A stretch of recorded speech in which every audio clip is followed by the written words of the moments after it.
welcome to the next in our series of studies from Carter's Lane Baptist Church. I'm the minister, Shaw Coleman. Over the last week or so, we've been looking at the stories of some of our church members. Last week, we began a short series on the impact of COVID. On that occasion, we looked at it through the eyes of one of our church members who was nursing. But today, we're looking at Roger's story.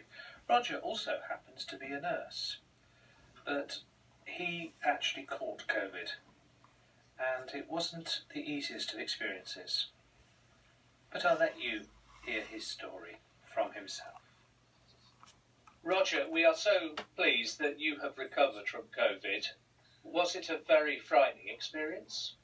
It was. It's an interesting word, frightening, because I think often it's a word we associate with children rather than adults. Adults are scared or terrified. Only children are frightened. But I've got to say, it was a frightening experience. It was unexpected, and I found myself in a place I never thought I'd be. Part of it, of course, was that you contracted COVID, and then it got significantly worse. Yes, I remember the day I became unwell quite clearly. In the morning, we delivered some shopping to my in-laws, keeping a safe distance and all the rest of it. We didn't go inside. In the afternoon, I felt slightly unwell, and in the evening, I felt quite unwell.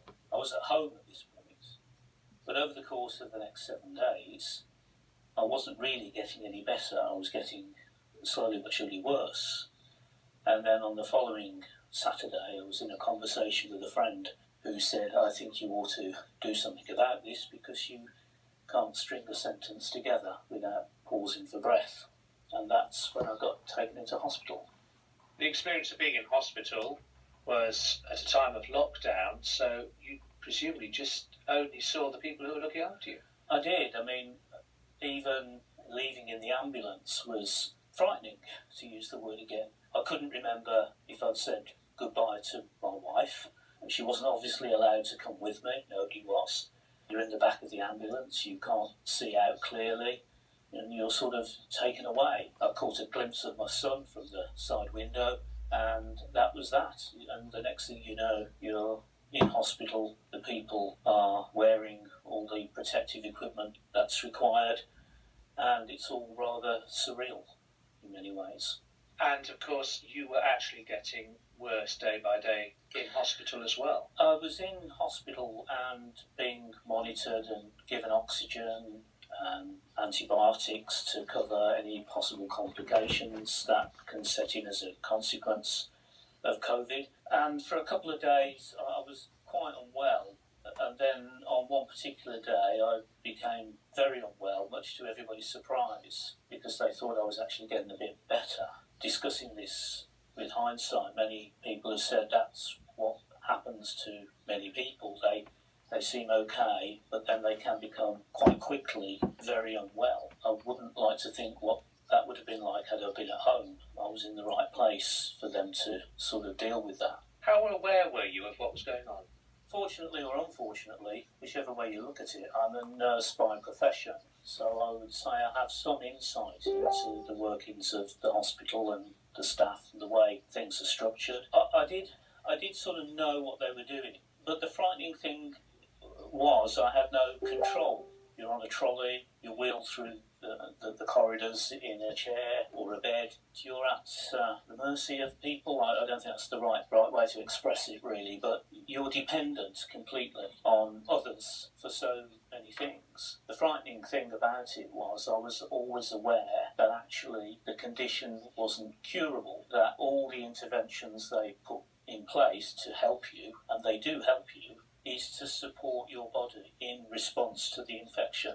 But they're not actually curing the virus or getting rid of the virus. Your body has to do that. So this is not just a physical condition, though, because it has a massive emotional impact. I mean, you're using the word fright. Yes. Well, I think actually the interventions were making me feel better. I could breathe more easily because of the oxygen they were giving me. And physically, I was feeling not so bad. But emotionally, it was very difficult because I knew that it could go either way, and I didn't know if I was going to recover or hate to say this, or not recover.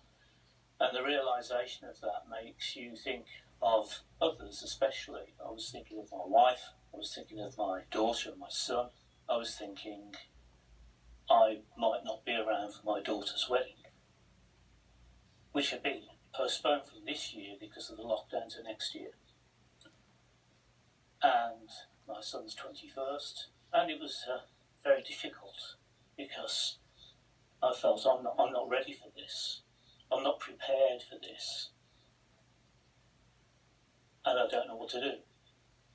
It became clear when I was talking to Roger that he saw well beyond his own experience, that this was something that was happening to lots of different people. I'm very conscious of the fact that I am only one of many, many people who have suffered from this pandemic. Those that have been in hospital and have had to have far more intervention than I received. And for those who have sadly died from this pandemic. And I'm also acutely aware of the, if you like, the other effects of the pandemic.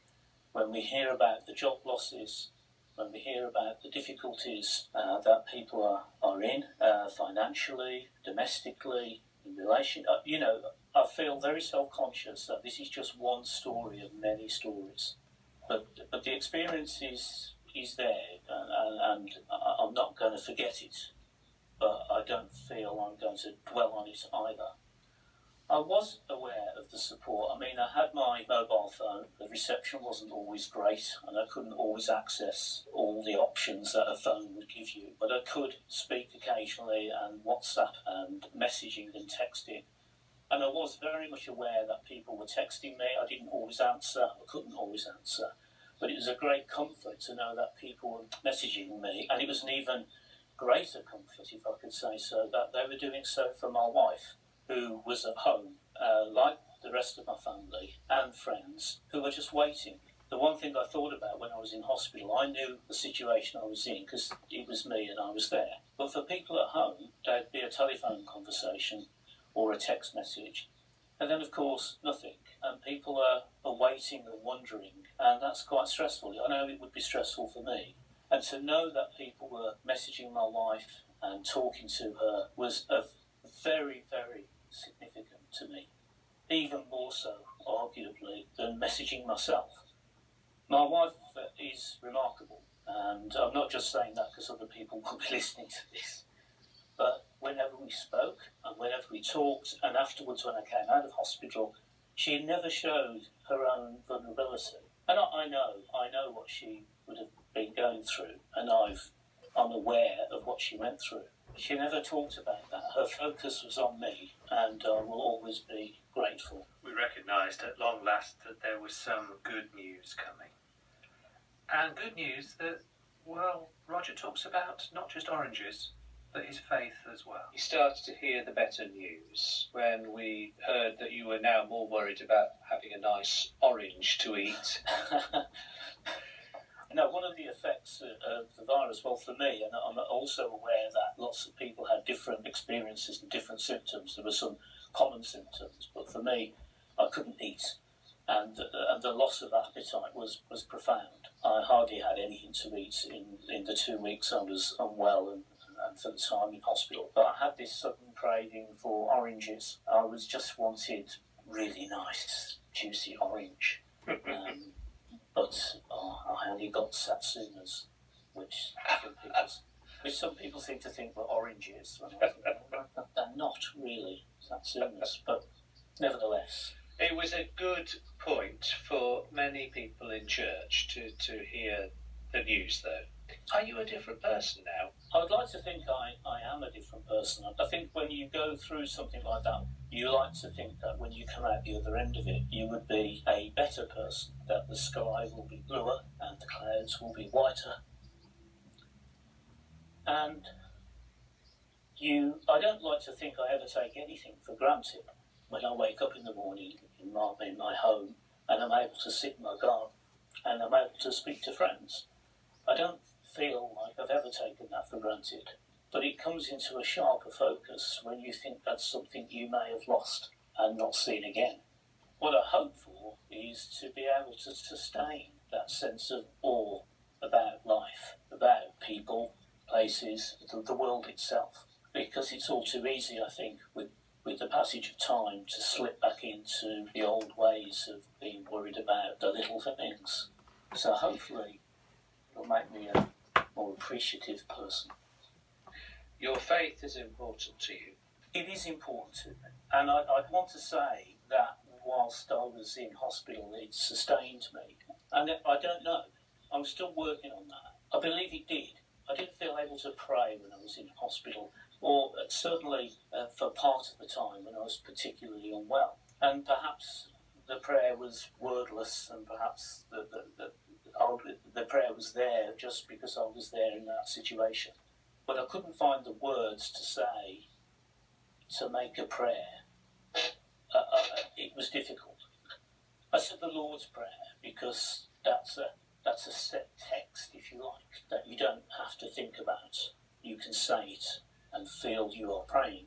On other occasions, I was like speechless. I suppose prayer is being with God. You don't have to say things. No, and that's when I wasn't able to say things. Perhaps that's a type of prayer. I think when you think about your situation and the situation of others, that is a type of prayer as well. You're not actually ending it with an amen, and you're not starting it with a dear Lord, but it's still a prayer.